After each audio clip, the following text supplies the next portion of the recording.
हर हर महादेव 22 मई 2026 शुक्रवार ज्येष्ठ मास मलमास शुक्लपक्ष षष्ठी प्रातः 6 घंटा 33 मिनिट समय पर्यंत रहिबो। नक्षत्र अश्लेषा रात्रि 2 घंटा 50 मिनिट समय पर्यंत रहिबे। सूर्योदय 5 घंटा 12 मिनिट, सूर्यास्त 7 घंटा 11 मिनिट, चंद्रोदय 11 घंटा 11 मिनिट, चंद्रास्त 12 घंटा 34 मिनिट। जमगंड 3 घंटा 41 मिनिट रू 5 घंटा 20 मिनिट, कुलिका काल 7 घंटा 26 मिनिट रू 9 घंटा 5 मिनिट, दुर्मुहूर्त 8 घंटा 25 मिनिट रू 9 घंटा 18 मिनिट एवं 12 घंटा 49 मिनिट रू 1 घंटा 42 मिनिट। शुभ मुहूर्त अभिजित मुहूर्त 11 घंटा 57 मिनिट रू 12 घंटा 49 मिनिट, अमृत काल 12 घंटा 33 मिनिट रू 2 घंटा 6 मिनिट, ब्रह्म मुहूर्त 4 घंटा 10 मिनिट रू 4 घंटा 58 मिनिट। 22 मई 2026 शुक्रवार राहु पूर्वाह्न 10 घंटा 44 मिनिट रू 12 घंटा 23 मिनिट समय पर्यंत रहिबे। रात्रि 2 घंटा 8 मिनिट समय चंद्रमा कर्कट राशि छाड़ी सिंह राशि रे संचार करिवे।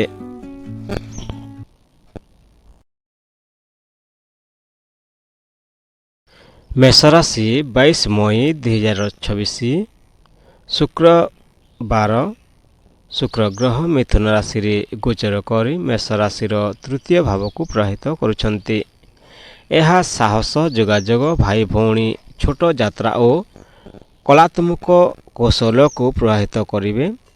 एही गोचर मेष राशि पाई उत्साह संपर्क माधुर्य आनिब।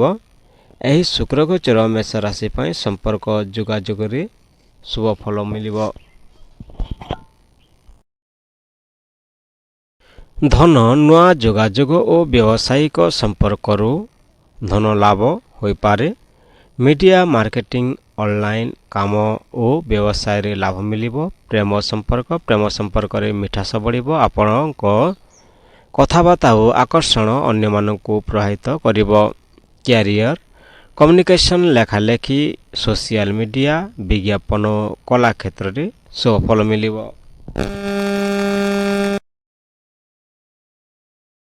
स्वास्थ्य मन खुशी और सकारात्मक रहिबो। शरीर रे उत्साह बढ़िबो। परिवार समाज भाई भौणी सह संपर्क भल रहिबो। सामाजिक जीवन रे नुआ मित्रता होई पारे। प्रतिकार शुक्रवार दिन शुक्र ग्रह को पूजा करंतु। धला वस्त्र बा मिठा दान करंतु। मां लक्ष्मी का नाम जप करंतु।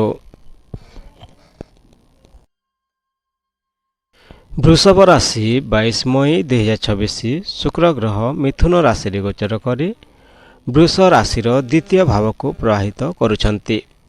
एहा धन परिवार कथाबार्ता खाद्य और संचय को प्रभावित करिबो। एही गोचर वृष राशि पाई आर्थिक और पारिवारिक दृष्टि शुभ मना जाए। एही शुक्र गोचर वृष राशि पाई धन परिवार और सुख समृद्धिर शुभ समय।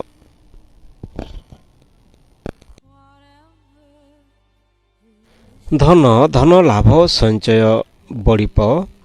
नुआ आय उत्स मिलिब और व्यवसाय रे लाभ हेब। प्रेम संपर्क परिवार और प्रेम संपर्क रे मिठास बढ़िब।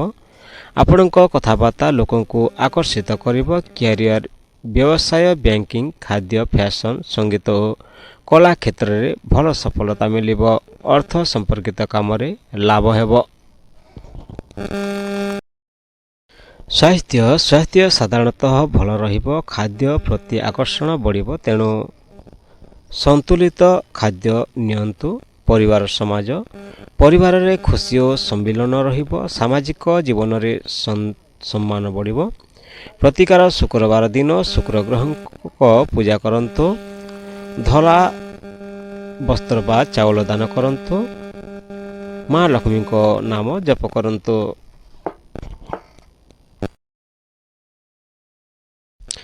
मिथुन राशि 22 मई 2026 शुक्र ग्रह आपणकर लग्न राशि मिथुन रे गोचर करुछंती।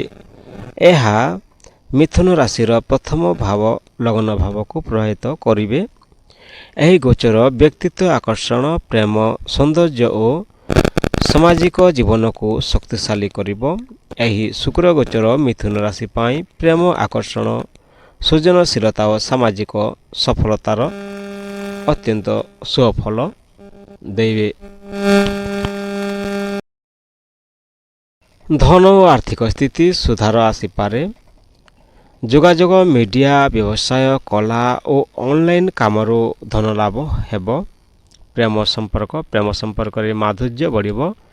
ଆପଣଙ୍କ ଆକର୍ଷଣ ଓ କଥାବାର୍ତ୍ତା ଅନ୍ୟମାନଙ୍କୁ ପ୍ରଭାବିତ କରିବ। ଅବିବାହିତଙ୍କ ପାଇଁ ନୂଆ ସମ୍ପର୍କର ସୁଯୋଗ ଆସିବ।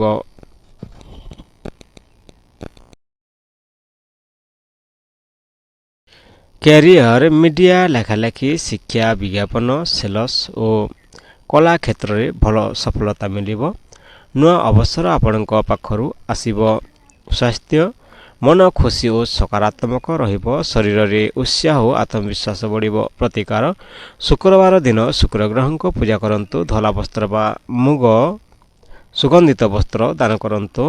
ମା ଲକ୍ଷ୍ମୀଙ୍କ ନାମ ଜପ କରନ୍ତୁ। କର୍କଟ ରାଶି, 22 ମଇ 2026ରେ ଶୁକ୍ର ଗ୍ରହ ମିଥୁନ ରାଶିରେ ଗୋଚର କରି କର୍କଟ ରାଶିର ଦ୍ୱାଦଶ ଭାବକୁ ପ୍ରଭାବିତ କରୁଛନ୍ତି। ଏହା ଖର୍ଚ୍ଚ, ବିଦେଶ, ଆଧ୍ୟାତ୍ମିକତା, ଗୁପ୍ତ ସମ୍ପର୍କ ଓ ଆରାମକୁ ପ୍ରଭାବିତ କରିବ। ଏହି ଗୋଚର ମିଶ୍ରିତ ଫଳ ଦେଇପାରେ। ଏହି ଶୁକ୍ର ଗୋଚର କର୍କଟ ରାଶି ପାଇଁ ଖର୍ଚ୍ଚ, ଭାବନା ଓ ଆଧ୍ୟାତ୍ମିକତାର ସମୟ ନେଇ ଆସିବେ। ସଠିକ୍ ଯୋଜନା ଓ ଧୈର୍ଯ୍ୟ ରଖିଲେ ଆପଣ ଶାନ୍ତି ଓ ସଫଳତା ପାଇବେ। ଧନ ଖର୍ଚ୍ଚ ବଢ଼ିବ, ବିଶେଷ କରି ଆଡ଼ମ୍ବର, ଘୁରିବା ବା ଆରାମ ସମ୍ପର୍କିତ କାମରେ। ବିଦେଶ ସମ୍ପର୍କିତ କାମରୁ ଲାଭ ମିଳିବ।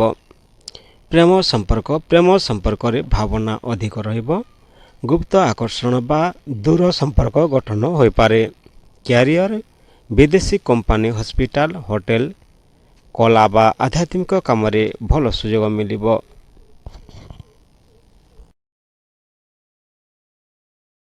ସ୍ୱାସ୍ଥ୍ୟ, ନିଦ୍ରା ଓ ମାନସିକ ଚିନ୍ତାରେ ସତର୍କ ରୁହନ୍ତୁ। ଧ୍ୟାନ ଓ ବିଶ୍ରାମ ଉପକାରୀ ହେବ। ପରିବାରରୁ କିଛି ଦୂରତା ଅନୁଭବ ହୋଇପାରେ। ଆଧ୍ୟାତ୍ମିକ କାର୍ଯ୍ୟରେ ମନ ଲାଗିବ। ପ୍ରତିକାର, ଶୁକ୍ରବାର ଦିନ ଶୁକ୍ର ଗ୍ରହଙ୍କ ପୂଜା କରନ୍ତୁ। ଧଳା ବସ୍ତ୍ର ବା ଚାଉଳ ଦାନ କରନ୍ତୁ। ମା ଲକ୍ଷ୍ମୀଙ୍କ ନାମ ଜପ କରନ୍ତୁ।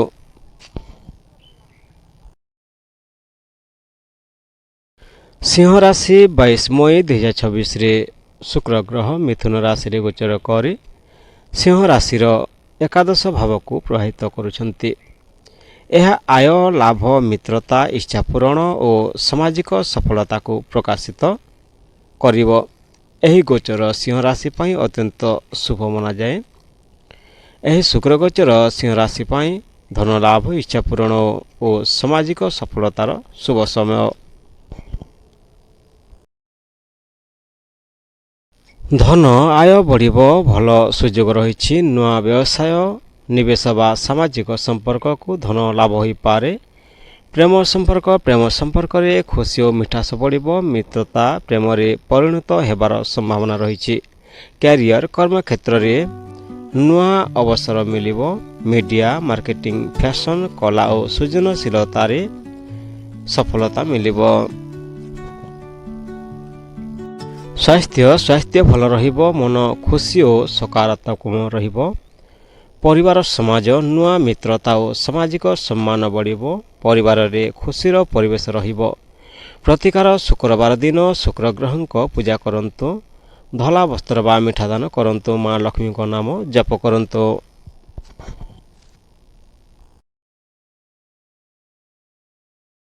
କନ୍ୟା ରାଶି, 22 ମଇ 2026 ଶୁକ୍ର ଗ୍ରହ ମିଥୁନ ରାଶିରେ ଗୋଚର କରି କନ୍ୟା ରାଶିର ଦଶମ ଭାବକୁ ପ୍ରଭାବିତ କରୁଛନ୍ତି।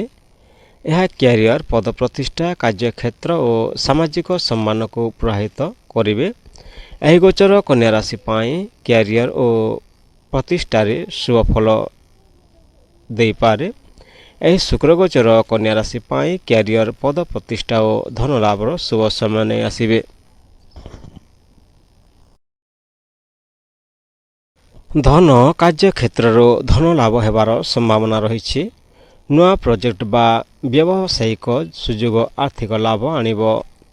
ପ୍ରେମ ସମ୍ପର୍କ କାମ ଓ ବ୍ୟକ୍ତିଗତ ଜୀବନ ମଧ୍ୟରେ ସମନ୍ୱୟ ରଖିବା ଆବଶ୍ୟକ। ସମ୍ପର୍କରେ ବୁଝାମଣା ବଢ଼ିବ। କ୍ୟାରିୟର ଚାକିରି ବ୍ୟବସାୟ ମିଡ଼ିଆ ଫ୍ୟାଶନ୍ ଡିଜାଇନ୍ ଶିକ୍ଷା ଓ ପ୍ରଶାସନ କ୍ଷେତ୍ରରେ ସଫଳତା ମିଳିବ।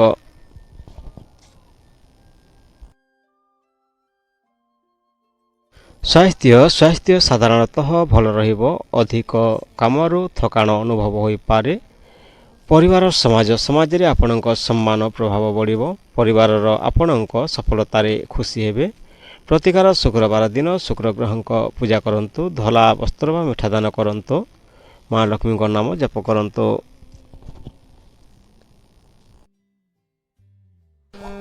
ତୁଲା ରାଶି 22 ମଇ 2026ରେ ଶୁକ୍ର ଗ୍ରହ ମିଥୁନ ରାଶିରେ ଗୋଚର କରି ତୁଲା ରାଶିର ନବମ ଭାବକୁ ପ୍ରଭାବିତ କରୁଛନ୍ତି। ଏହା ଭାଗ୍ୟ, ଧର୍ମ, ଉଚ୍ଚଶିକ୍ଷା, ଦୂରଯାତ୍ରା ଓ ଗୁରୁଙ୍କ ଆଶୀର୍ବାଦକୁ ପ୍ରଭାବିତ କରିବ। ଏହି ଗୋଚର ତୁଲା ରାଶି ପାଇଁ ଅତ୍ୟନ୍ତ ଶୁଭ ଓ ଭାଗ୍ୟବର୍ଦ୍ଧକ ମନାଯାଏ। ଧନ ଭାଗ୍ୟର ସହଯୋଗରେ ଧନ ଲାଭ ହେବ। ବିଦେଶ, ଶିକ୍ଷା ବା ଯାତ୍ରା ସମ୍ପର୍କିତ କାମରୁ ଶୁଭ ଫଳ ମିଳିବ।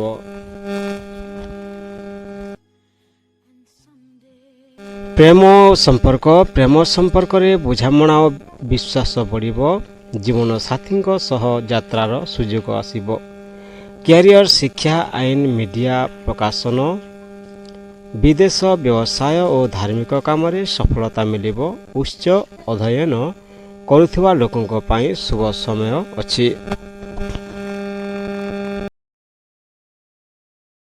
ସ୍ୱାସ୍ଥ୍ୟ ଭଲ ରହିବ। ମନ ଖୁସି ଓ ସକାରାତ୍ମକ ରହିବ।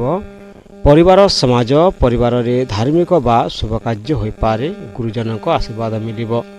ପ୍ରତିକାର ଶୁକ୍ରବାର ଦିନ ଶୁକ୍ର ଗ୍ରହଙ୍କ ପୂଜା କରନ୍ତୁ। ଧଳା ବସ୍ତ୍ର ବା ଚାଉଳ ଦାନ କରନ୍ତୁ। ମା ଲକ୍ଷ୍ମୀଙ୍କ ନାମ ଜପ କରନ୍ତୁ। ବିଛା ରାଶି 22 ମଇ 2026ରେ ଶୁକ୍ର ଗ୍ରହ ମିଥୁନ ରାଶିରେ ଗୋଚର କରି ବିଛା ରାଶିର ଅଷ୍ଟମ ଭାବକୁ ପ୍ରଭାବିତ କରୁଛନ୍ତି। ଏହା ଗୁପ୍ତଧନ, ହଠାତ୍ ପରିବର୍ତ୍ତନ, ଉତ୍ତରାଧିକାର, ଗଭୀର ସମ୍ପର୍କ ଓ ଆଧ୍ୟାତ୍ମିକତାକୁ ପ୍ରଭାବିତ କରିବ। ଏହି ଗୋଚର ମିଶ୍ରିତ ଫଳ ଦେଇପାରେ। ଏହି ଶୁକ୍ର ଗୋଚର ବିଛା ରାଶି ପାଇଁ ପରିବର୍ତ୍ତନ, ଗଭୀର ଚିନ୍ତା ଓ ଗୁପ୍ତ ଲାଭର ସମୟ ନେଇ ଆସିବେ। ଧନ ପାର୍ଟନରସିପ୍, ବ୍ୟବସାୟ ବା ସହଯୋଗରୁ ଧନଲାଭ ହୋଇପାରେ। ନୂଆ ଚୁକ୍ତି, ବ୍ୟବସାୟୀ ସମ୍ପର୍କ ଲାଭଦାୟକ ହେବ। ପ୍ରେମ ସମ୍ପର୍କ, ବିବାହିତ ଜୀବନରେ ମାଧୁର୍ଯ୍ୟ ବଢ଼ିବ। ଅବିବାହିତଙ୍କ ପାଇଁ ନୂଆ ସମ୍ପର୍କ ବା ବିବାହ ପ୍ରସ୍ତାବ ଆସିବ। କ୍ୟାରିୟର, ବ୍ୟବସାୟ, ମାର୍କେଟିଂ, ପବ୍ଲିକ୍ ରିଲେସନ୍, ମିଡ଼ିଆ ଓ କମ୍ୟୁନିକେସନ୍ କ୍ଷେତ୍ରରେ ଶୁଭ ଫଳ ମିଳିବ।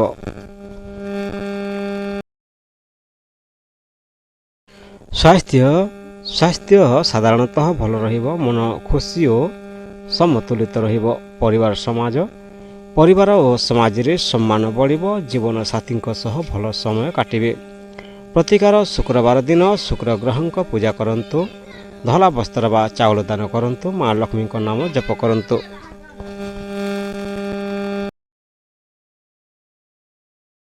ଧନୁରାଶି 22 ମଇ 2026ରେ ଶୁକ୍ର ଗ୍ରହ ମିଥୁନ ରାଶିରେ ଗୋଚର କରି ଧନୁରାଶିର ସପ୍ତମ ଭାବକୁ ପ୍ରଭାବିତ କରୁଛନ୍ତି। ଏହା ବିବାହ, ପ୍ରେମ, ପାର୍ଟନରସିପ୍, ବ୍ୟବସାୟ ଓ ସାମାଜିକ ସମ୍ପର୍କକୁ ପ୍ରଭାବିତ କରିବ।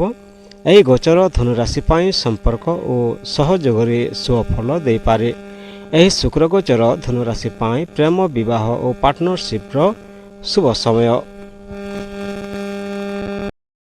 ଧନ ପାର୍ଟନରସିପ୍, ବ୍ୟବସାୟ ବା ସହଯୋଗରୁ ଧନ ଲାଭ ହୋଇପାରେ। ନୂଆ ଚୁକ୍ତି ଓ ବ୍ୟବସାୟିକ ସମ୍ପର୍କ ଲାଭଦାୟକ ହେବ। ପ୍ରେମ ସମ୍ପର୍କ, ବିବାହିତ ଜୀବନରେ ମାଧୁର୍ଯ୍ୟ ବଢ଼ିବ। ଅବିବାହିତଙ୍କ ପାଇଁ ନୂଆ ସମ୍ପର୍କ ବା ବିବାହ ପ୍ରସ୍ତାବ ଆସିପାରେ। କ୍ୟାରିୟର, ବ୍ୟବସାୟ, marketing, public relation, media communication କ୍ଷେତ୍ରରେ ଶୁଭ ଫଳ ମିଳିବ।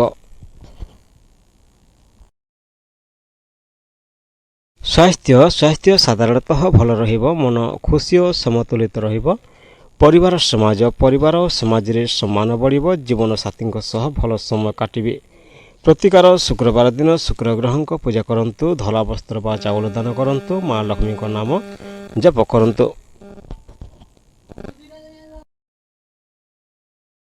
ମକର ରାଶି 22 ମଇ 2026 ଶୁକ୍ରବାର ଶୁକ୍ର ଗ୍ରହ ମିଥୁନ ରାଶିରେ ଗୋଚର କରି ମକର ରାଶିର ଷଷ୍ଠ ଭାବକୁ ପ୍ରଭାବିତ କରୁଛନ୍ତି। ଏହା କାର୍ଯ୍ୟକ୍ଷେତ୍ର, ଋଣ, ଶତ୍ରୁ, ସ୍ୱାସ୍ଥ୍ୟ ଓ ଦୈନନ୍ଦିନ କାମକୁ ପ୍ରଭାବିତ କରିବ। ଏହି ଗୋଚର ମକର ରାଶି ପାଇଁ ପରିଶ୍ରମ ସତର୍କତାର ସମୟ ହୋଇପାରେ। ଏହି ଶୁକ୍ର ଗୋଚର ମକର ରାଶି ପାଇଁ ପରିଶ୍ରମ, ଶୃଙ୍ଖଳା, ସତର୍କର ସମୟ ରହିଛି।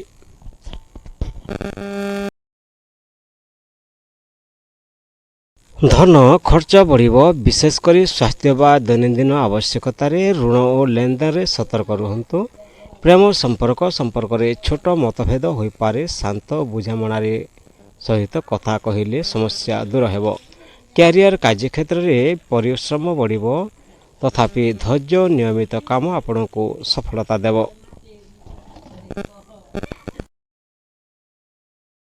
ସ୍ୱାସ୍ଥ୍ୟ ପ୍ରତି ଅବହେଳା କରନ୍ତୁ ନାହିଁ। ଖାଦ୍ୟ ଓ ନିଦ୍ରାରେ ସଠିକ୍ ଧ୍ୟାନ ଦିଅନ୍ତୁ।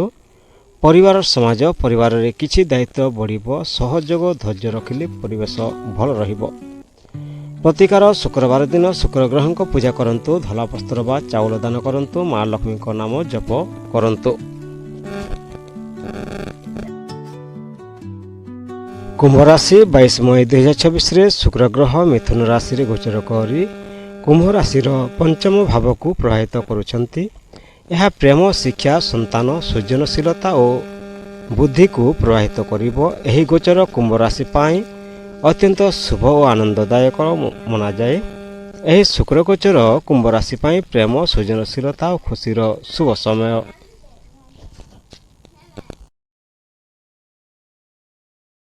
ଧନ, ସୃଜନଶୀଳ କାମ, ନିବେଶ, ସେୟାର ବଜାର ବା କଳା ସମ୍ପର୍କିତ କାମରୁ ଧନ ଲାଭ ହେବ। ନୂଆ ଆୟ ଉତ୍ସ ମିଳିବ।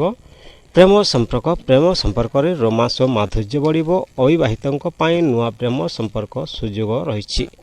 କ୍ୟାରିୟର, କଳା, ମିଡ଼ିଆ, ଶିକ୍ଷା, ଡିଜାଇନ, ମନୋରଞ୍ଜନ ଓ ସୃଜନଶୀଳ କ୍ଷେତ୍ରରେ ଭଲ ସଫଳତା ମିଳିବ।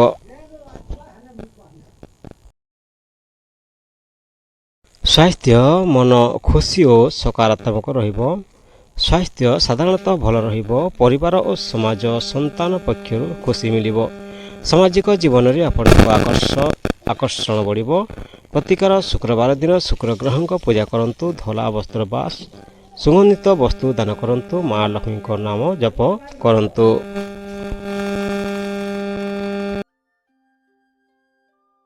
ମୀନ ରାଶି 22 ମଇ 2026 ଶୁକ୍ର ଗ୍ରହ ମିଥୁନ ରାଶିରେ ଗୋଚର କରି ମୀନ ରାଶିର ଚତୁର୍ଥ ଭାବକୁ ପ୍ରଭାବିତ କରୁଛନ୍ତି। ଏହା ଘର, ପରିବାର, ମାତୃସୁଖ, ଯାନ, ଜମି, ଘର ବା ମାନସିକ ଶାନ୍ତିକୁ ପ୍ରଭାବିତ କରିବ। ଏହି ଗୋଚର ମୀନ ରାଶି ପାଇଁ ସୁଖ ଓ ସମୃଦ୍ଧିର ସମୟ ମନାଯାଏ। ଏହି ଶୁକ୍ର ଗୋଚର ମୀନ ରାଶି ପାଇଁ ଘରୋଇ ସୁଖ, ପ୍ରେମ, ମାନସିକ ଶାନ୍ତିର ଶୁଭ ସମୟ ନେଇ ଆସିବେ।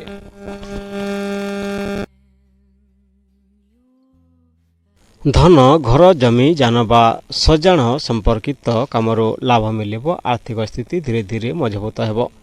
ପ୍ରେମ ସମ୍ପର୍କ, ପରିବାର ଓ ପ୍ରେମ ସମ୍ପର୍କରେ ମିଠାସ ବଢ଼ିବ। ଜୀବନସାଥୀଙ୍କ ସହ ଖୁସିର ସମୟ କାଟିବେ। Career, real estate, home decoration, ଶିକ୍ଷା, କଳା ଓ ଘରୋଇ ବ୍ୟବସାୟରେ ସଫଳତା ମିଳିବ। ଘରୁ କାମ କରିଲେ ଲାଭ ହେବ। ସ୍ୱାସ୍ଥ୍ୟ, ମନ ଖୁସି ଓ ଶାନ୍ତ ରହିବ। ସାଧାରଣ ସ୍ୱାସ୍ଥ୍ୟ ଭଲ ରହିବ। ପରିବାର, ସମାଜ, ପରିବାରରେ ଖୁସି ଓ ସମ୍ମିଳନ ରହିବ। ଘରେ ଶୁଭ କାର୍ଯ୍ୟ ହୋଇପାରେ। ପ୍ରତିକାର, ଶୁକ୍ରବାର ଦିନ ଶୁକ୍ର ଗ୍ରହଙ୍କ ପୂଜା କରନ୍ତୁ। ଧଳା ବସ୍ତ୍ର ବା ଚାଉଳ ଦାନ କରନ୍ତୁ। ମା ଲକ୍ଷ୍ମୀଙ୍କ ନାମ ଜପ କରନ୍ତୁ। ଭିଡ଼ିଓକୁ ଶେଷ ପର୍ଯ୍ୟନ୍ତ ଦେଖିଥିବାରୁ ଧନ୍ୟବାଦ। ହର ହର ମହାଦେବ। ବନ୍ଦେ ମାତାରାମ।